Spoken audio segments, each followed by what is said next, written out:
Dobar dan vsem. Poglejmo eno vajo, kjer govorimo o enem dvižnem mostu.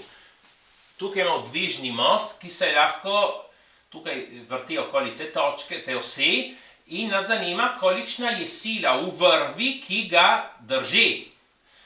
Poznamo dolžino dvižnega mosta 400 cm, poznamo njegovo maso 300 kg, poznamo ta kot alfa, ki je 30 stopinj, in tudi sedaj ta točka, kjer je pripeta vrv na dvižni most, je na 3/4 dolžine od L.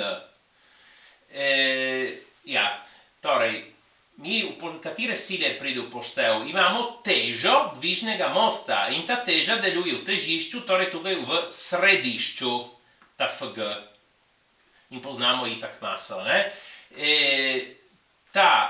In ta Fg ima kot ročico, glede na to vrtišče, ima prav 1/polovica L. In tukaj je na sredini, torej ima ročico 1/polovica L.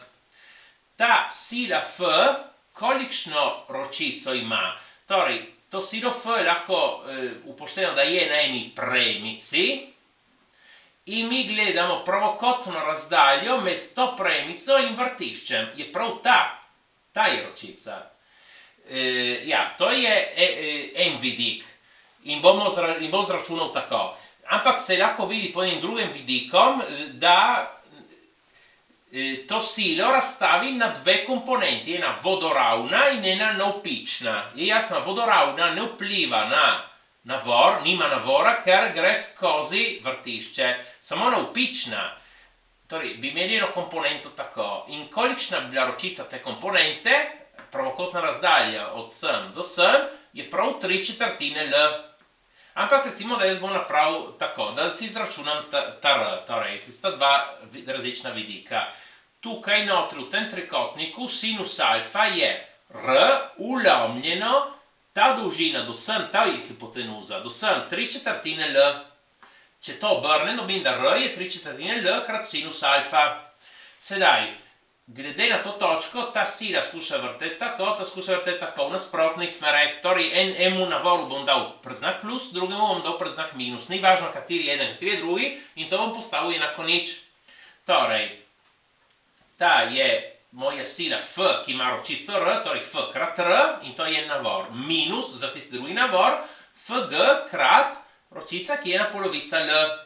Sedaj, ker sem iskal F, torej ves ta člen nesem na drugo stran in ta minus postane plus, tukaj delim z R, ker sem hotel dobiti prav F, in sedaj tukaj Fg napišem kot M krat G, in ta R sem tukaj prej napisal, je 3/4 L sinus alfa, napišem.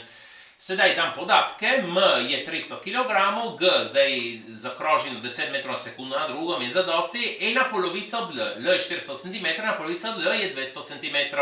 Tukaj imam 3/4 od L, 3/4 od 400 je 300 cm.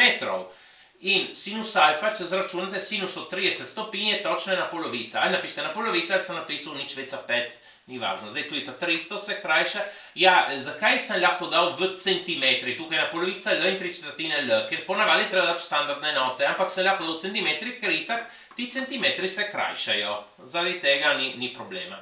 Torej, zdaj treba narediti 10 krat 200, deljeno 0,5, dobimo 4000 newtonov. Zakaj newton? Ker je kilogram meter na sekundo na drugo. In torej smo dobili, kolikšna je ta sila. Tako, prosim, všečkajte in upišite se. Hvala.